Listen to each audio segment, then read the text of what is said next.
Greetings of this day, sir. We are honored to have with us Dr. J.K. Bajaj. He is the founding director of the Center for Policy Studies, Chennai.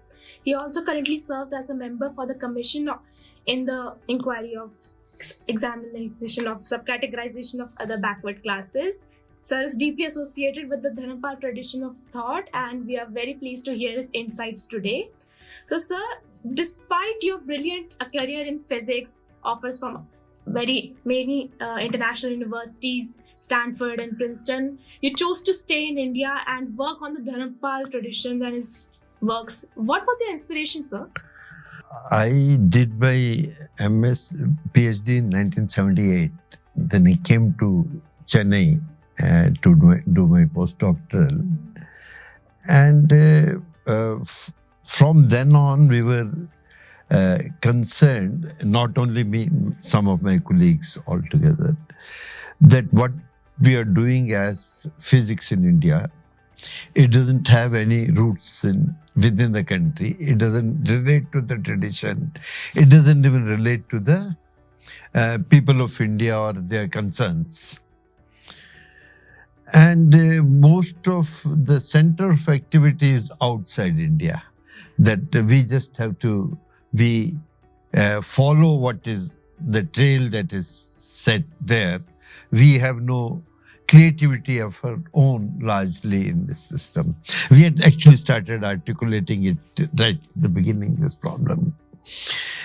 And so we started a group called Patriotic People-Oriented Science and Technology Group, where we started discussing that is there a possibility of creating a science which is patriotic in the sense of being rooted in the Indian tradition, and people-oriented in the sense of being concerned with the immediate problems of the people of India.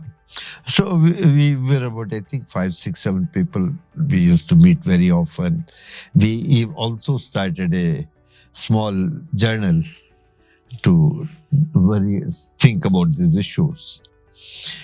And when we were discussing this I think was 78. And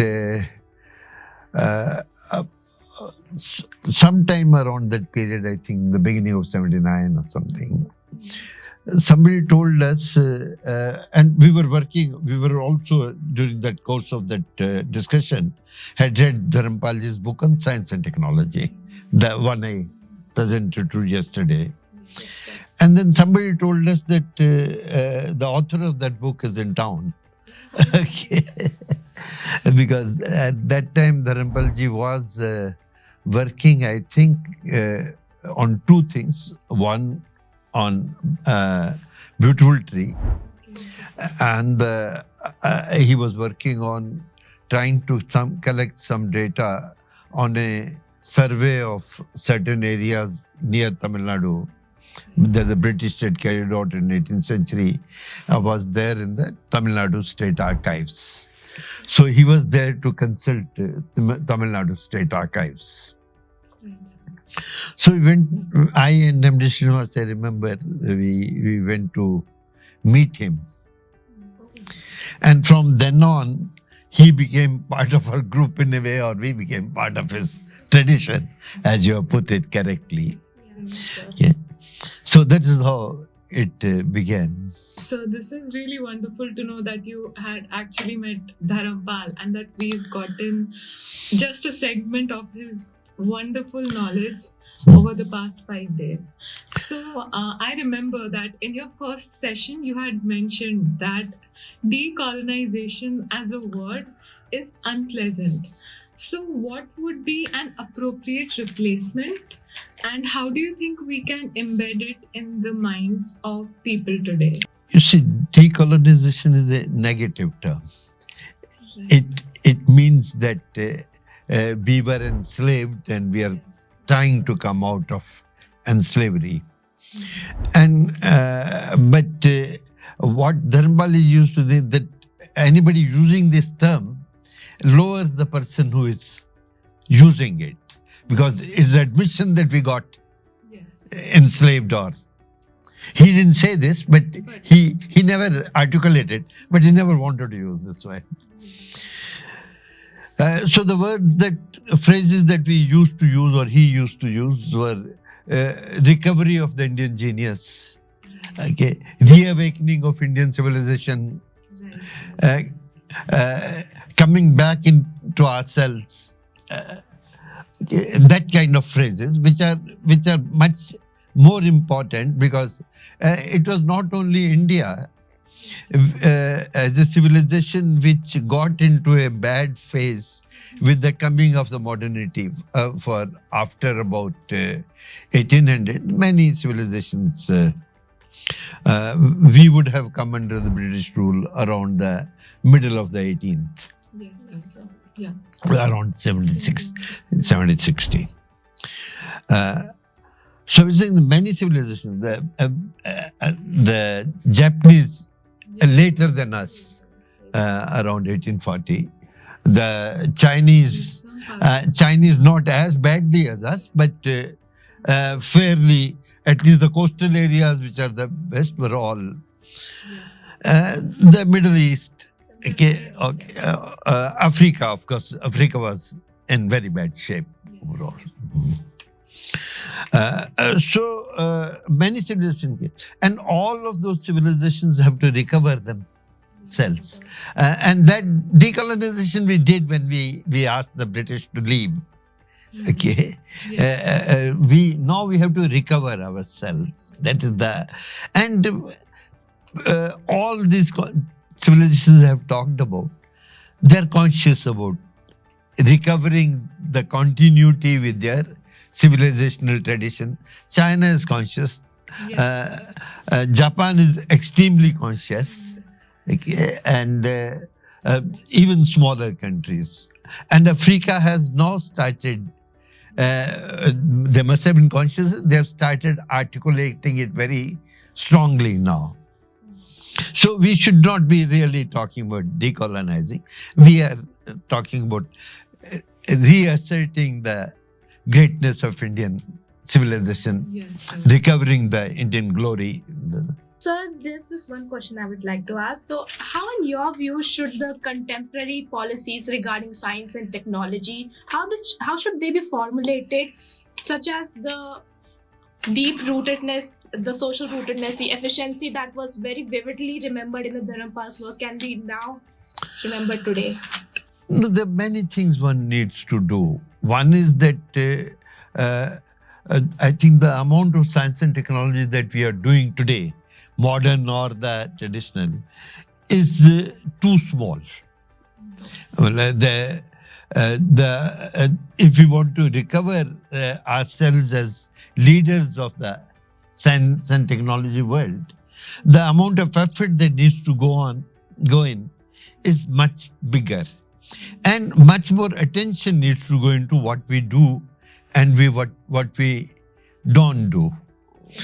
And my feeling is that right now, what we thought in 78 or even before that we are actually mindlessly pursuing. If something happens in physics somewhere, we start, well, there's something like string theory happened, and many people were very doubtful. But a large amount of effort would have gone into doing this, which were ultimately fairly non-productive.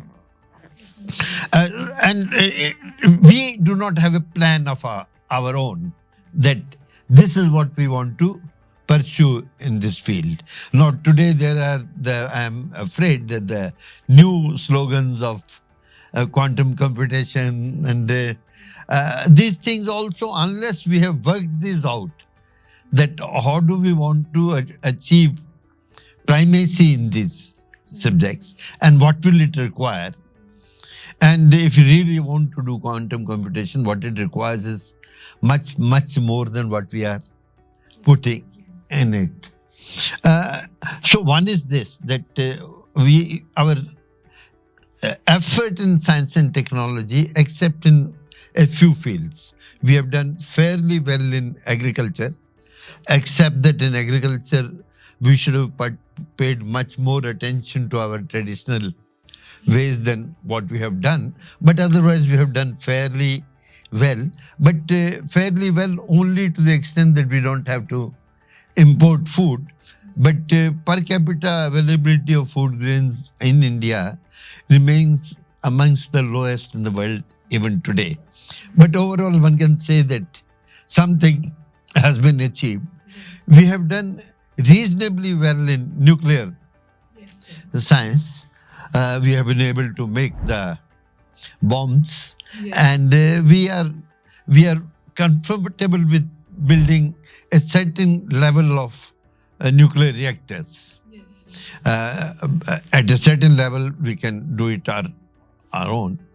But there also we had a much grander plan, which involved fast breeder reactors and using our thorium reserves. And somehow we are not pursuing. So at some point we stopped pursuing that. I think our fast breeder reactor program is in cold storage. Stagnation in Cold storage in a way. And it's not difficult. I mean, nobody can. We have enough technological skills today to do all that. Similarly, to some extent in aeronauticals, we have built our this Tejas fighter plane. It's a very fine plane.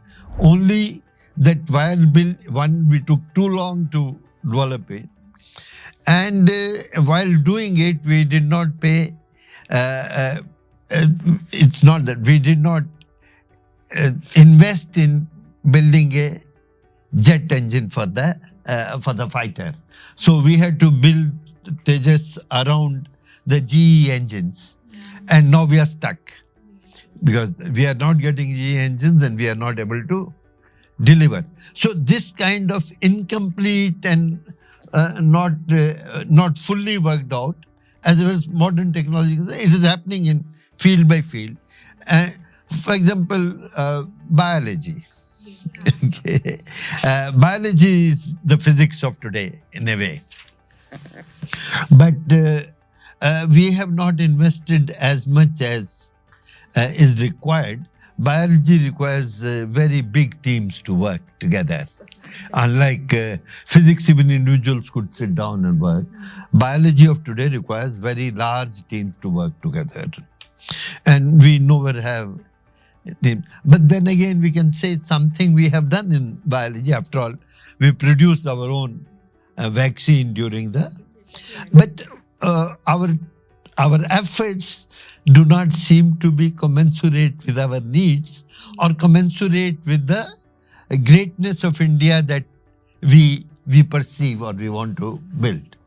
So that, and this partly will come then when we realize that our tradition of doing science and technology, we have been pioneers in many fields. And in many ways, as I was trying to tell you yesterday, we can learn from the tradition to use modern sciences in innovative, different ways. It's quite possible, actually, which unless we pay enough attention to what was our tradition up to recent times, we will not be able to do. Thank you so much, sir. I think that's also a very insightful response because we do need to trace back and look at things from a different perspective altogether. So you also mentioned it during our sessions that we need to look at different events from a lens that is different.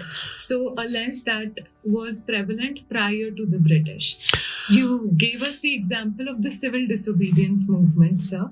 So what are some other events that we could look at during the struggle for independence from the same viewpoint? No, what I was saying was that you can look at history from the modern Marxist perspective. You can look at history from the Cambridge perspective of the colonized and the subordinate, the colonizer. And you can look at our history as a matter of our civilizational expression. Right, sir. Okay.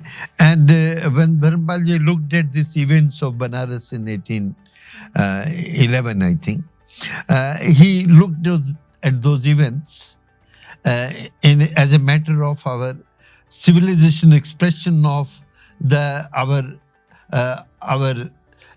ancient tradition of the relation between the ruled and the ruler. Yes, sir. And it was an expression of that civilizational understanding that the people of Banaras was showing, and that's what Dharampal ji looked at. But I think all our wars, from the kind of, for example, if you want to, the way you understand Skandar's invasion. Yes, sir. And we are taught all kinds of things that because we had elephants, they were slow to move. Yes. And their technology, their horses were better. But actually, if you read the campaigns of Alexander as written by his own historians, like Arayan, the way would written, you'll find that he throughout much of Asia Minor and he passed through without any major confrontation with anybody. He was there were really no armies which they could give him a challenge. But the moment he enters the Indian region from Afghanistan onwards, every step of the way he has to fight. And these are major battles that are occurring every step of the way. And by the time we are taught that we had elephants which were no good, but his historians are saying that when he reached Jhelum in this, and several days they spent from where to cross so that we do not confront elephants on the other side. That was a kind of fear of elephant. And by the time he reaches near Satluj, he is told by his soldiers that we have only we have encountered only a few elephants yet. Beyond this, there are the much larger number of elephants that we'll have to encounter. And actually, he has to abort his because the soldiers are not willing to go. And this is one way of teaching. And this is actually, to my understanding, this is what his own historians, Greek historians are writing. And there is the other way where we say that we lost then also, we have lost the next time, we lost the next time, which is not a fact, unfortunately. Of course, nations lose, civilizations lose, civilizations gain. And but every loss should not be taught as a loss which was preordained because we were more inferior, we didn't have the technological advantage, we did not have the organizational advantage. All these things, because of the British colonial period, it has got stuck in our mind that there must have been something wrong with us. That all this happened. There was nothing wrong. These are the normal histories of the world. Others come, and most of the time, either we have been defeating them, Yes. or they have come and we have been able to absorb them. They have become part of Indian Yes. ethos. Yes. And that's how histories are always taught by ascendant civilizations, even if they were not. In Indian case, it is true. Even if it were not true, you will always taught. You always teach history in a way that throughout history we have been trying to defend our civilization. Where we militarily lost, there we absorbed the invader, made them part of our Yes. civilizational ethos. Thank you, sir. I think this is again another wonderful insight. So it's not just any event, but I think our entire history that needs to be looked at differently. Now, building on to this, I would also want to know that Dharampal's viewpoint is culturally grounded and that we should look at history as it was. And there's also some aspect of decentralization present in the community, in the society. And now, when we contrast it with today's political landscape, the terms Gandhian, liberal, and even socialist are used across the political spectrum. So, how do you think we can fit Dharampal onto this, or do you think this is something beyond that? Okay. Dharampal can be said to be a Gandhian historian. Yes. But Gandhi, there's not, what Gandhi represents is the essence of Indian civilization. He is one person who is completely one with the Indian way of being. And the main effort of Gandhi is that in the modern world, when everybody is talking about the greatness of Western civilization, he asserted that there's nothing to this civilization. Yes. Well, he actually uses them as 9 days wonder. Such wonders arise and go. But we have been going on and on because we are anchored in truth and in dharma. While the Western civilization is, in fact, very strongly saying, is anchored in error and falsehood and adharma. And it cannot continue. And he says, once we realize this, once India realizes this, then we are already, it doesn't matter whether they are ruling or not, once we realize that we are the carriers of our civilization, and make it clear to the British that we are asserting it, their rule ends at that point. Whether they leave or they do not leave.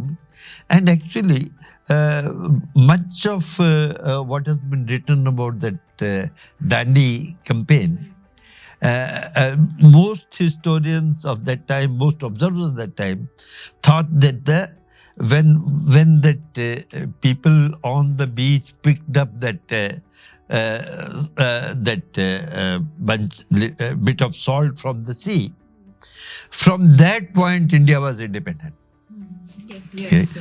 Because from that point Indians refused to grant that the British are a superior nation ruling over them. From that point of time, the rule became illegitimate.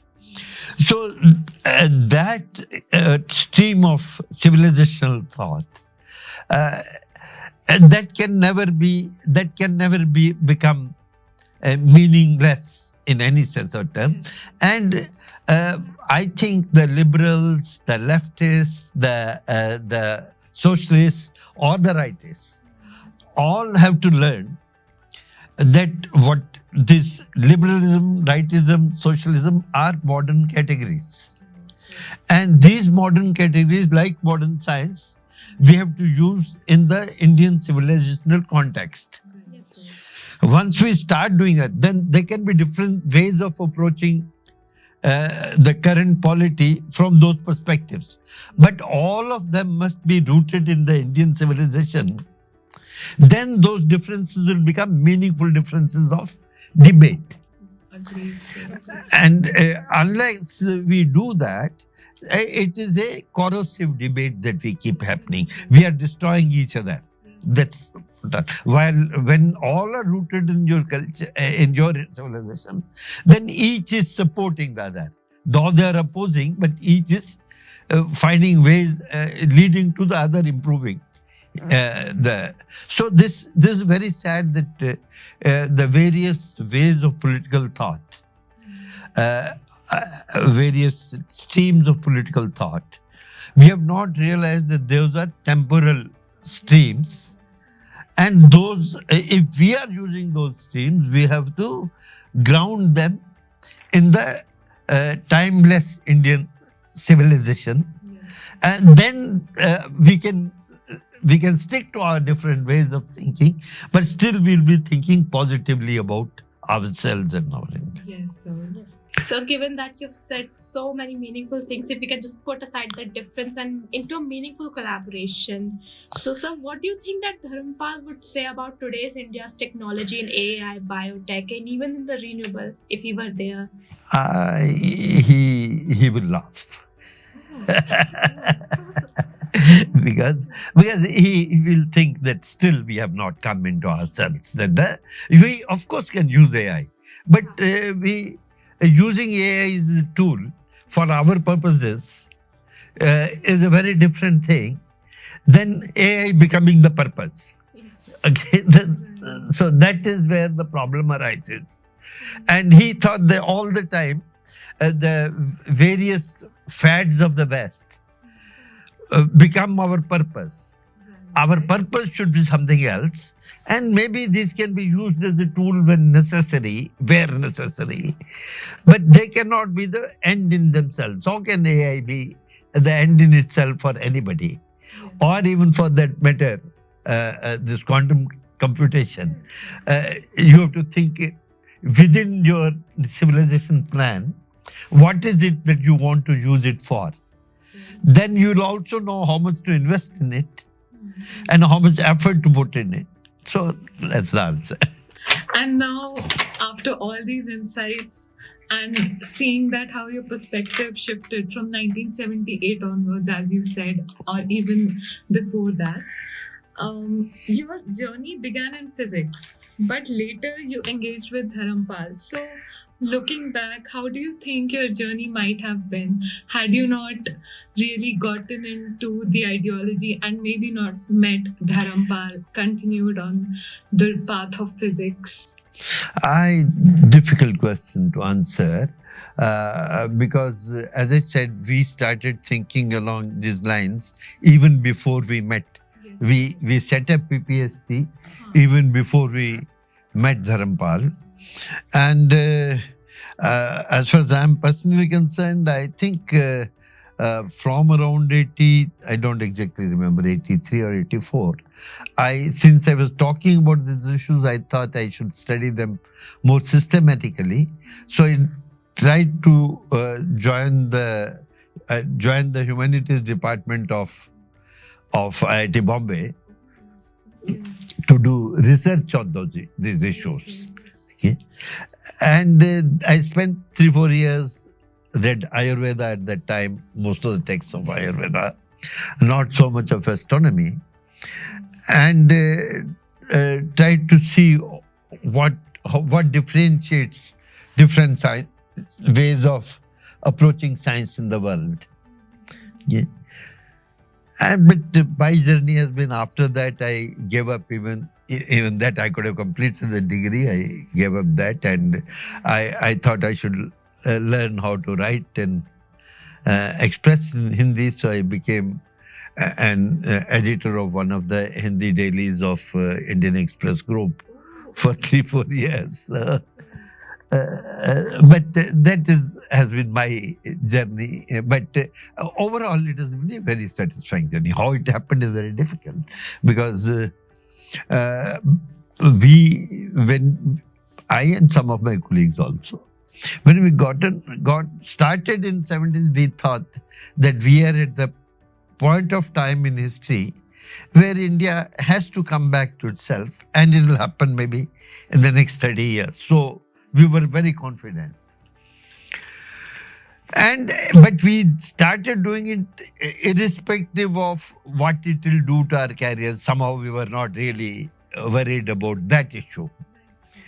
But overall, life has been good. And if not that career, whatever we have been able to learn and to write, and that our society gives you the opportunity to do it, even now, because we were not following any particular stream. At least I was not even doing any job anywhere.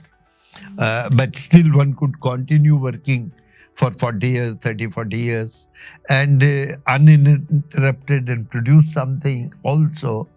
There's still enough strength in society that can support all this. So agreed. India has always been a center for knowledge creation, and as you just mentioned, it has been so wonderful to know that we can also continue our journey like this despite coming from different disciplines.